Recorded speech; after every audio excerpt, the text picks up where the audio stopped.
most of us, living means working. So to get the most out of life, men looked for a way of making machines do some of their work. Wind answer, but it was not always reliable. They turned to another form of energy, and discovering that heat could drive machines, they opened up a great new reservoir of reliable power. New industries were born and new towns built to serve them. The arrival of the heat engine changed the whole way of life for people in many parts of the world. The first practical heat engines were driven by steam. Fed on coal and water, they were the foundation of the new industrial age. Day and night they worked, pumping, driving, turning, consuming thousands of tons of coal. During the 19th century, coal was by far the best fuel available. It also yielded a valuable byproduct, gas for lighting and heating. But this gas was now used for another purpose, as a source of gas engine patented Otto and Langen in 1860. For years, men had been trying to do away with boilers and to burn fuel inside the cylinder. Now, coal gas made this possible. But these early internal combustion engines were temperamental, and their power output was too limited to challenge the power of the steam engine. It was not until 1877 when Otto adapted the principles of the four-stroke cycle theory of the French scientist Beau de Rocha that a really practical internal combustion engine was built.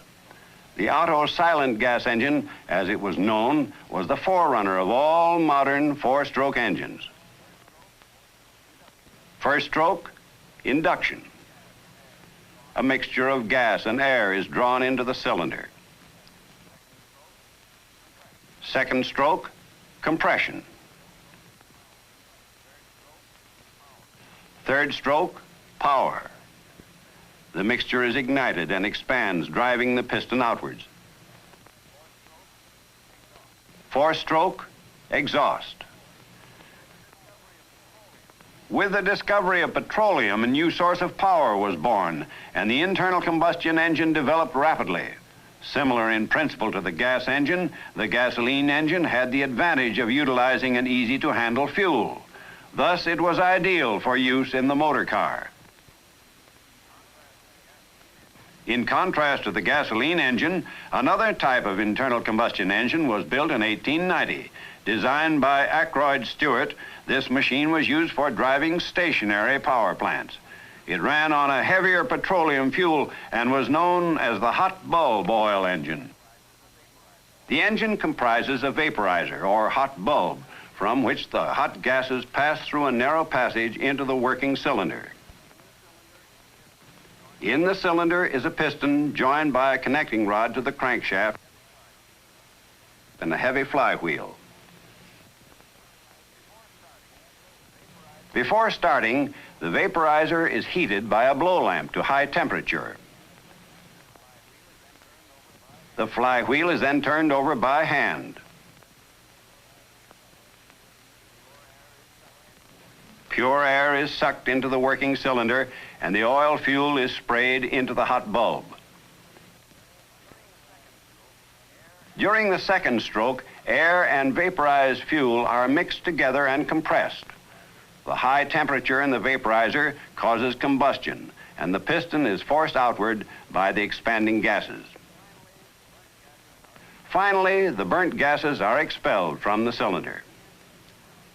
Once the engine was running, the heat retained in the hot bulb was enough to ensure combustion, and the blow lamp was no longer necessary. These simple engines could run for long periods at a constant speed, and they gained a wide reputation for reliability. The 19th century saw enormous progress in the development of heat engines of all kinds, and towards its close, there were four main types in general use: the oil engine with hot bulb vaporizer, the steam engine, which was still considered supreme for a wide variety of uses, the gas engine for stationary power plants, and the rapidly improving gasoline engine. All these engines worked on the same basic principle of turning heat into work. But in each case, the amount of heat turned into work was small. The efficiency was low. 6% for the average steam engine. 10% for the oil engine. 17% for the gas engine. And 12% for the gasoline engine. Looking at these facts, Rudolf Diesel was certain that it should be possible to build an engine with a very much higher efficiency. Start, he was convinced of four things. He must get away from the steam engine entirely. Combustion must take place inside the cylinder. Air, not steam, must be the working medium. And finally, the air must be highly compressed so as to permit the greatest possible expansion. He remembered the pneumatic match, or fire piston. A small cylinder, usually made of wood or glass, into which a closely fitting piston or plunger could be inserted. The head of the piston was recessed so as to hold a piece of dry tinder. When the air in the cylinder was highly compressed, it became so hot as to cause the tinder to ignite. The fire piston gave a clue to a practical means of securing combustion inside the cylinder. Compression, ignition. Diesel adapted this principle to the internal combustion engine and described the cycle for the first time in 1892. A downward stroke of the piston. Pure air is sucked into the cylinder. The air is then compressed to the point where it reaches the temperature necessary for combustion. Fuel is introduced into the compressed air. Owing to the high temperature, it takes fire and produces heat, which is turned into work. During the fourth stroke, the spent gases are forced out of the cylinder. The first experimental engine was built at Augsburg in Germany during 1893. Most people were convinced that no machine would work at the high pressures which Diesel insisted were necessary for combustion and essential for high thermal efficiency. Schluss, Riemen einrücken.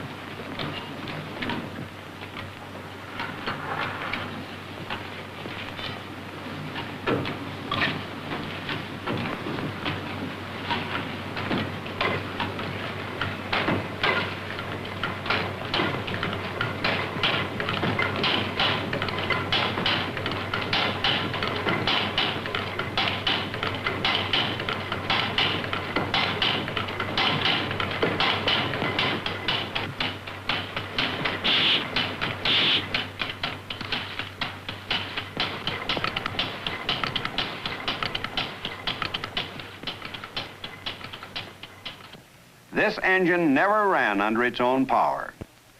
One of the main problems facing Diesel arose from the high pressure inside the cylinder.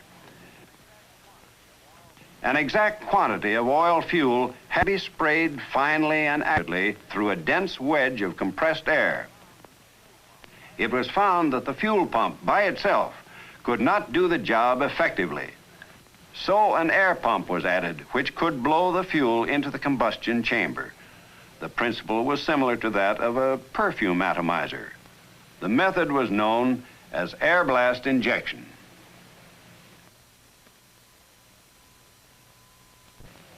By 1894, a completely new and redesigned engine had been built, and preparations were complete for the first trial run.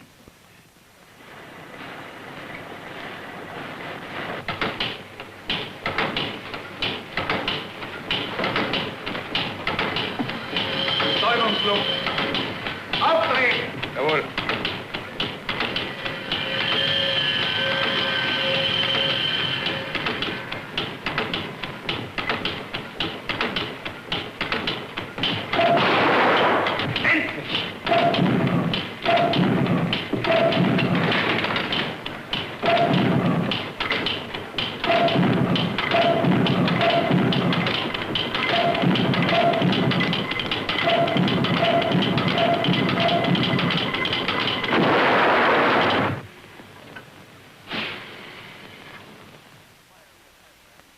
In spite of this setback, an all-important fact had been demonstrated. Compression ignition was a practical way of securing combustion, and an engine could be made to work on this cycle. By 1897, the first reliable engine had completed its tests.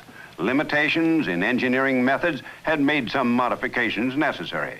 Nevertheless, the engine had an efficiency of 27%, far higher than any other engine of the day.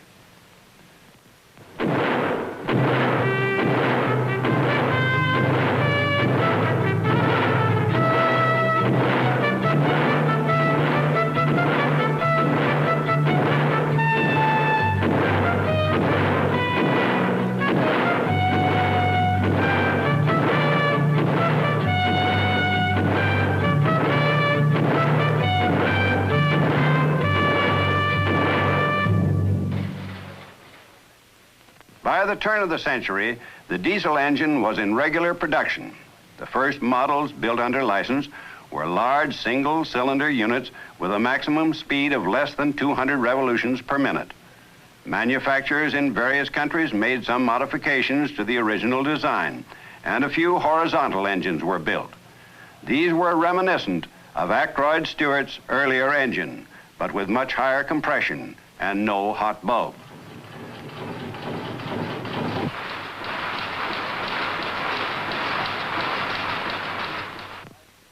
The diesel was ideal for driving electric generators.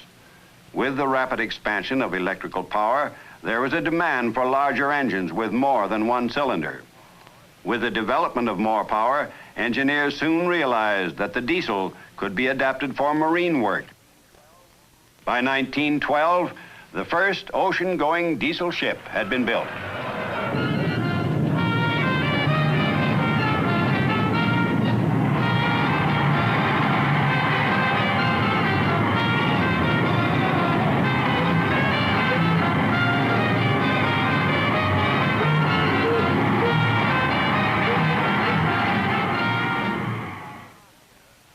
The Selandia of 7,400 tons was built at Copenhagen by Burmeister and Wayne.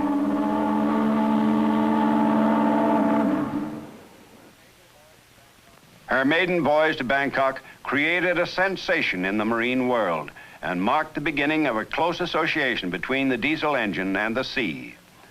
Within a few years, hundreds of new vessels fitted with these engines were to be launched from shipyards all over the world. Today, one ship in every 4 is diesel-driven. The success of the marine diesel was due partly to the adoption of the 2-stroke cycle for large, high-power engines. During the first stroke, the air inside the cylinder is highly compressed. Injection then takes place. Toward the end of the power stroke, the burnt gases surge from the cylinder and are replaced by the incoming charge of pure air. The first stroke is the same as the compression stroke in the 4-cycle engine.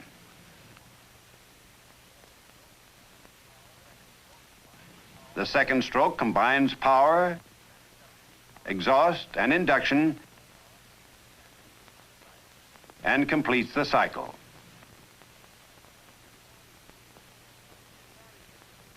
The advantage of the 2-stroke cycle is that it allows a working stroke for each revolution and therefore delivers more power for a given engine size.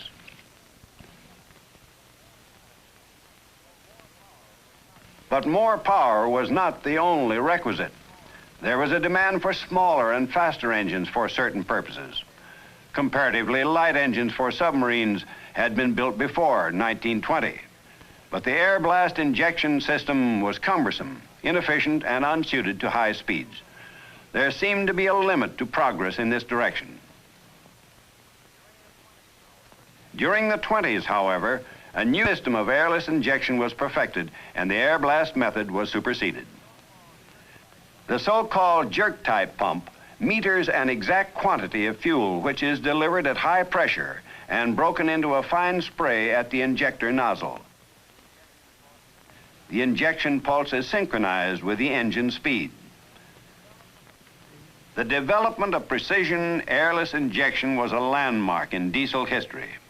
Here at last was the opportunity to build an engine which would be light as well as powerful. 10 years of hard work and patient research were necessary before the high-speed engine could go into regular production. These engines are more sensitive than the low-speed types, and a great deal of work on combustion problems and the development of new fuels and lubricants was necessary. Then there were other aspects. For example, trucks, tractors, and small boats fitted with high-speed diesel engines may have to work in regions with temperature well below zero. Practical tests of starting and running at these low temperatures were carried out in special laboratories. This is only one example of the vast field of research and experiment which lies behind the production of the modern diesel. Today, engines of all types and sizes are in large-scale production throughout the world. Medium-speed engines for express trains, small high-speed engines for trucks and buses, diesels for tractors and bulldozers and agricultural machines, miniature engines for model cars and model aircraft, huge double-acting types for generating electrical power and for driving ships, two-stroke and four-stroke engines for 100 uses. The diesel has had a reputation, efficiency, and reliability. Like every other machine, it owes much to the past. To Ackroyd Stewart, whose early work laid the foundation for the solid injection engine. To the pioneers who discovered how to turn heat into work. To the scientists who learned about the nature of heat. To the engineers who have adapted their theories to practice. And to the petroleum technologists who have constantly developed new and better fuels and lubricants. It is through their work and knowledge that we have the modern diesel, the most efficient and most versatile of all heat engines.